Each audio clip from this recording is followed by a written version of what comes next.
Hai guys, sejarah Indonesia di era reformasi.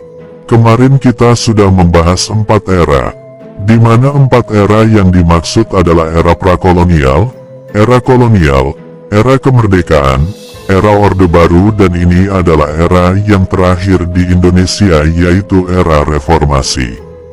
Apa yang dimaksud dengan reformasi? Reformasi merupakan perubahan secara drastis dalam hal memperbaiki politik, sosial, dan ekonomi suatu masyarakat maupun negara. Era reformasi atau pasca Soeharto dimulai pada tahun 1998. Tepatnya pada saat Presiden Soeharto dilengsarkan dan mundur dari tahta kepresidenan pada tanggal 21 Mei tahun 1998. Dan digantikan oleh Wakil Presiden saat itu yaitu B.J. Habibie. Kita akan bercerita sedikit mengenai era Orde Baru yang mulai hancur dan mulai digantikan oleh era reformasi. Krisis finansial Asia atau yang dikenal krisis moneter yang menyebabkan ekonomi di Indonesia melemah. Dan semakin besarnya ketidakpastian serta ketidakpuasan masyarakat Indonesia terhadap pemerintahan Orde Baru yang dipimpin Presiden Soeharto saat itu menyebabkan terjadinya demonstrasi besar-besaran yang dilakukan gerakan mahasiswa di berbagai wilayah Indonesia. Pemerintah Soeharto semakin disorot setelah tragedi Trisakti pada tanggal 12 Mei tahun 1998 yang menyebabkan 4 mahasiswa tertembak mati dan kemudian memicu terjadinya kerusuhan Mei tahun 1998. Sehari setelah gerakan mahasiswa meluas hampir di seluruh Indonesia, di bawah tekanan yang besar baik dalam maupun luar negeri, Soeharto akhirnya memilih untuk mengundurkan diri dari jabatannya sebagai Presiden Republik Indonesia pada tanggal 21 Mei tahun 1998. Setelah pengunduran diri Soeharto, Wakil Presiden B.J. Habibie pun dilantik sebagai Presiden Republik Indonesia dan melakukan berbagai reformasi politik. Peristiwa ini pun menandai awal dari sebuah era baru dalam sejarah Indonesia. Setelah dikuasai oleh rezim otoriter Orde Baru Soeharto selama lebih dari 3 dekade, Indonesia pun memulai fase baru yang lebih dikenal sebagai era reformasi.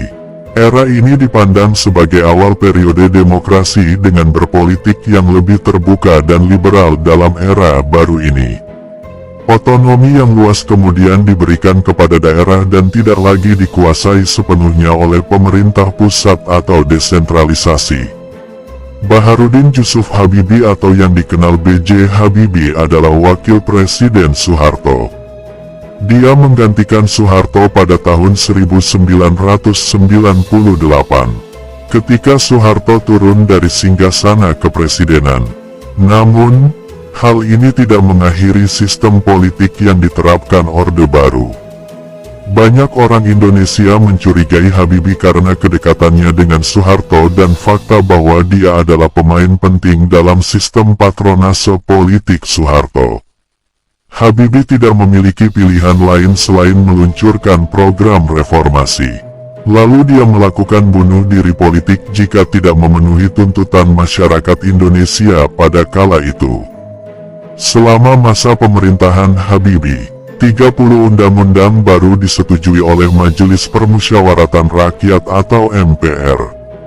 Sejumlah tindakan reformasi penting dilakukan antara lain, dimulainya kebebasan pers, pemberian izin berdirinya partai-partai politik dan serikat buruh baru, pembebasan tahanan politik, pembatasan masa jabatan presiden menjadi 2 periode 5 tahun. Desentralisasi kekuasaan ke daerah. Keputusan penting lainnya adalah penjadwalan pemilihan umum baru yang diselenggarakan pada bulan Juni tahun 1999. Singkat cerita, pada tahun 1999 Presiden Habibie memutuskan mengundurkan diri atau berhenti menjadi Presiden Republik Indonesia. MPR Indonesia akhirnya memilih Abdurrahman Wahid sebagai Presiden Republik Indonesia dan Megawati Soekarnoputri sebagai Wakil Presiden dan Amin Rais sebagai Ketua MPR. Masa pemerintahan Gus Dur. Di masa kepemimpinan Presiden Kiai Haji Abdurrahman Wahid atau yang dikenal Gus Dur menunjuk anggota dari berbagai partai politik serta perwira TNI sebagai menteri untuk kabinetnya. Tapi komposisi yang beragam ini justru mengimplikasikan kurangnya kohesi dalam kabinet lain. Gus Dur pun melakukan upaya untuk mengurangi peran politik TNI. Namun, hal ini menyebabkan konflik dan hilangnya dukungan dari TNI. Masalah pun banyak berdatangan di kepemimpinan Presiden Gus Dur, di mana Indonesia dilanda konflik dan kekerasan di banyak daerah. Kasus korupsi tampaknya masih sangat sering terjadi. Pada tahun pertamanya sebagai presiden, Gus Dur memecat 7 menteri yang semuanya diduga terlibat kasus korupsi. Gus Dur sendiri juga dikaitkan dengan 2 skandal korupsi yang akhirnya menyebabkan pemakzulan dirinya. Kedua skandal itu dikenal sebagai Bulogate dan Brunei Gate. Masing-masing melibatkan ketidakjelasan penggunaan dana publik. MPR Indonesia melihat ini sebagai kesempatan besar untuk memakzulkan Gus Dur dan Megawati Soekarnoputri pun ditunjuk sebagai Presiden Republik Indonesia dan Hamzah Has menjadi Wakil Presiden Republik Indonesia. Masa pemerintahan Presiden Megawati Soekarnoputri. Megawati adalah putri dari pendiri Indonesia sekaligus Presiden pertama Republik Indonesia Soekarno. Proses reformasi demokrasi yang dimulai pada periode Habibie dan Gus Dur terus berlanjut meskipun berjalan lambat dan tidak menentu. Presiden Megawati membentuk Kabinet Gotong Royong pada tanggal 10 Agustus tahun 2001 untuk membantunya mengatur negara. Megawati tidak pernah melakukan perombakan kabinet dan hanya mengangkat beberapa pelaksana tugas dikarenakan pemunduran diri dari beberapa menteri sehubungan dengan pencalonan mereka pada Pilpres 2004. Munculnya ikon oposisi terhadap rezim Soeharto ke kursi kepresidenan pada awalnya disambut secara luas.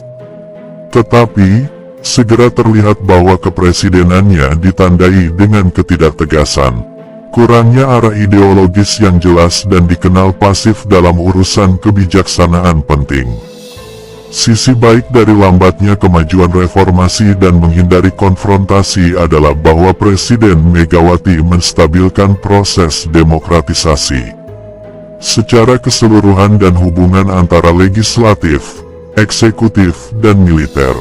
Pada tahun 2004 ekonomi telah stabil dan cukup pulih dari krisis 1997.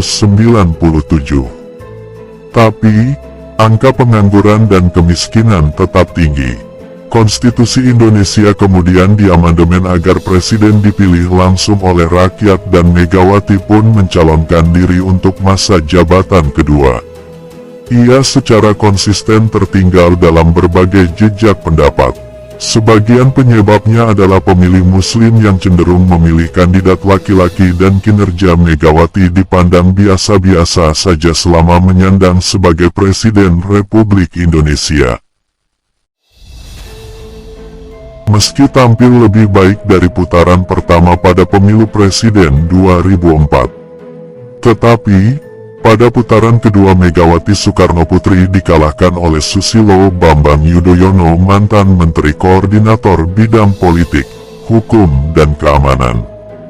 Pada masa pemerintahan Presiden Megawati, pemilu Presiden 2004 merupakan pemilu pertama yang memilih pasangan Presiden dan Wakil Presiden secara langsung.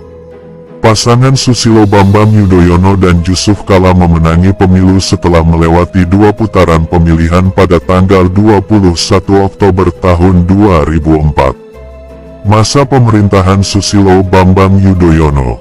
Sebagai Presiden Republik Indonesia, Susilo Bambang Yudhoyono atau SBY mengumumkan susunan Kabinet Indonesia Bersatu. 2 bulan menjabat SBY, Indonesia dilanda gempa bumi dan tsunami Samudra Hindia 2004 dan melanda kota Aceh dan negara-negara lain di sepanjang garis pantai Samudra Hindia. Gunung Merapi meletus dan disusul gempa bumi di Yogyakarta pada tanggal 1 Oktober tahun 2005. 3 bulan kemudian gempa susulan memicu tsunami di Pulau Nias pada tahun 2006. Indonesia juga mengalami bencana flu burung dan semburan lumpur Sidoarjo atau lumpur Lapindo tahun 2007. Banjir besar pun melanda Jakarta. Pada pemilu presiden 2009, SBY terpilih kembali menjadi presiden bersama Budiono, mantan gubernur Bank Indonesia. Mereka mengalahkan 2 kandidat yaitu Megawati Soekarnoputri dan Prabowo Subianto serta kandidat Wiranto dan Yusuf Kala. Pasangan SBY Budiono memenangkan pemilu dengan lebih dari 60% suara nasional pada putaran pertama. Mereka lalu mengumumkan susunan Kabinet Indonesia Bersatu 2 pada tanggal 21 Oktober tahun 2009. Pada Oktober tahun 2010 Gunung Merapi meletus dan menewaskan 353 orang. Sementara itu, gempa bumi dan tsunami juga melanda Kepulauan Mentawai. Masa pemerintahan Joko Widodo. Pada pemilu presiden 2014, Joko Widodo atau yang akrab disapa Jokowi, bersama Yusuf Kala yang kembali dicalonkan sebagai wakil presiden mengalahkan Prabowo Subianto dan Hatta Rajasa.